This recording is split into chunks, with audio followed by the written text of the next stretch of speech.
Namaskar friends, welcome to MBPS Utkarsh. My name is Pooja Dwivedi. Today we are going to talk about the huge investment that Madhya Pradesh is going to have for a petrochemical unit, and this investment is going to be done from GAIL, and GAIL is going to do it for rupees 50,000 crore, which is a huge amount. So we are going to talk about all that. Alright, so GAIL ने कहा है, gas Authority of India limited इसका full form है.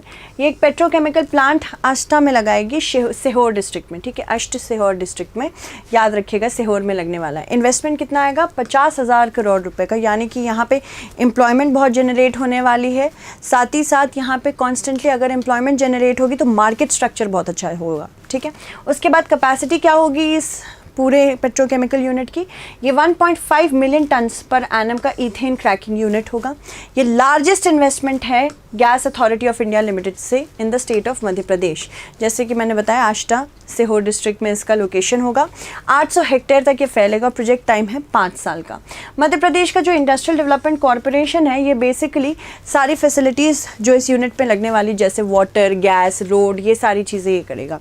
साथ ही साथ यहाँ demand petrochemical की इस कंट्री में इंक्रीज हो रही है 3 टाइम्स मोर, जिससे ये $1 ट्रिलियन होने वाला है बाय द ईयर 2040.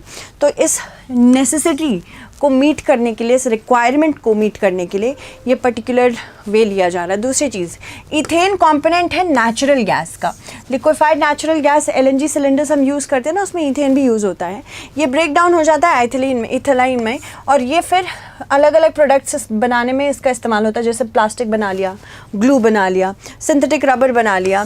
और यहाँ पे इस प्रोजेक्ट के हेल्प से प्रोडक्शन कैपेसिटी मध्य प्रदेश में भी बढ़ने वाली है. यहाँ पे Madhya Pradesh industrial development corporation से भी क्वेश्चंस आ सकते हैं, बिकॉज यह स्टेट पीसेस है. स्टेट पीसेस में बहुत ज़्यादा फैक्चुअल क्वेश्चंस और फैक्चुअल एक्यूरेसी होनी चाहिए.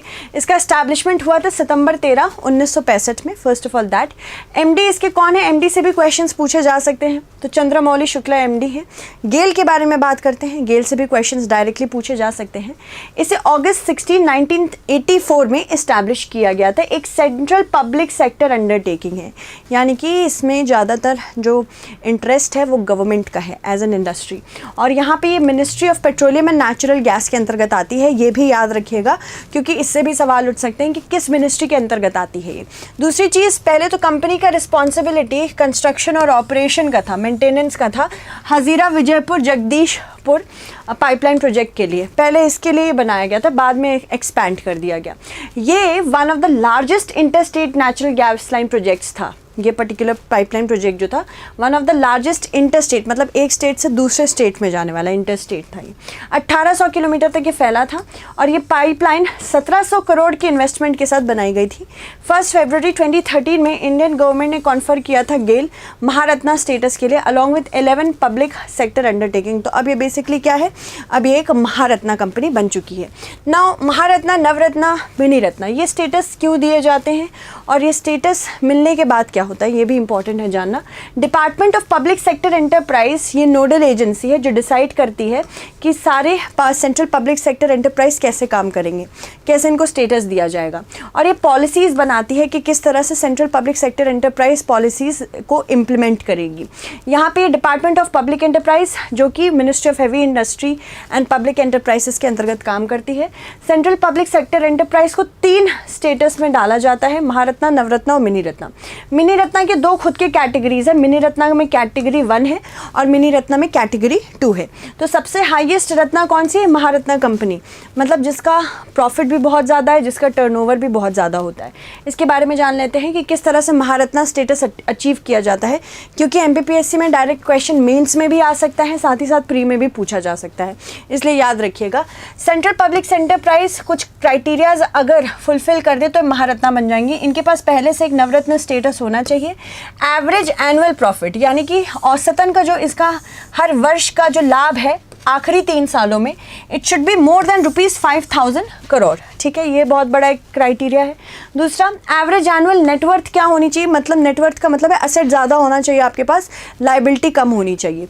तो असेट और लाइबिलिटी के माध्यम से लास्ट 3 ईयर्स में 15,000 करोड़ पे ये इवैल्यूएट होनी चाहिए इसकी नेटवर्थ। दूसरी चीज़, एवरेज एनुअल टर्नओवर आखिरी 3 सालों का should be more than 25,000 crore. इसके पास एक सिग्निफिकेंट ग्लोबल प्रेजेंस होनी चाहिए। ये इंडियन स्टॉक एक्सचेंज में और minimum prescribe public share holding के साथ सेबी रेगुलेशंस के साथ काम करनी चाहिए। अभी भारत में 13 महारत्न कंपनी है, याद रखिएगा कौन कौन सी है। भारत पेट्रोलियम कॉरपोरेशन लिमिटेड है, इसका एस्टैब्लिशमेंट 1952 में हुआ था।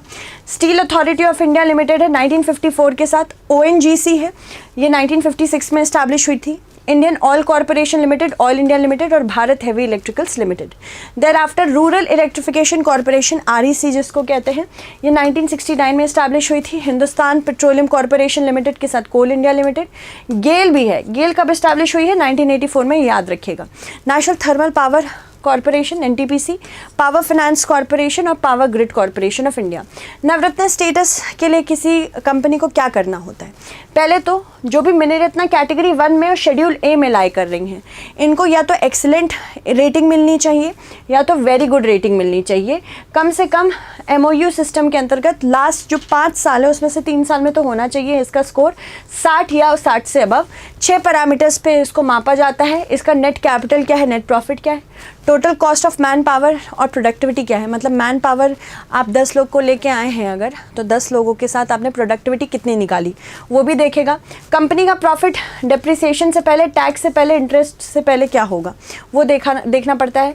टैक्स जो प्रॉफिट पे लिवाई कर रहे हैं उसको देखना पड़ता है। अर्निंग पर शेयर क्या होना चाहिए और इंटर रीजनल डिस्प्ले क्या होना चाहिए। किसी भी कंपनी को मिनी रत्न कैटेगरी 1 स्टेटस कब मिलना चाहिए वो भी देख लीजिए।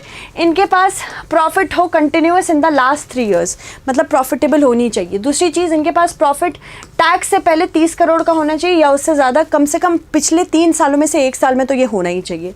और पॉजिटिव नेटवर्थ होनी चाहिए। मिनी रत्न कैटेगरी 2 में कब आएगा? कम से कम लास्ट 3 सालों में प्रॉफिट होना चाहिए और एक पॉजिटिव नेटवर्थ होनी चाहिए।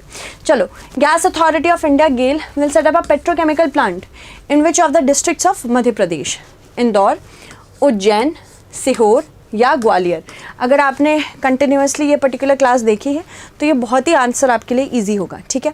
तो आप इसे ठीक से आंसर करें, कमेंट सेक्शन में हमें बताएं। And thank you so much for watching.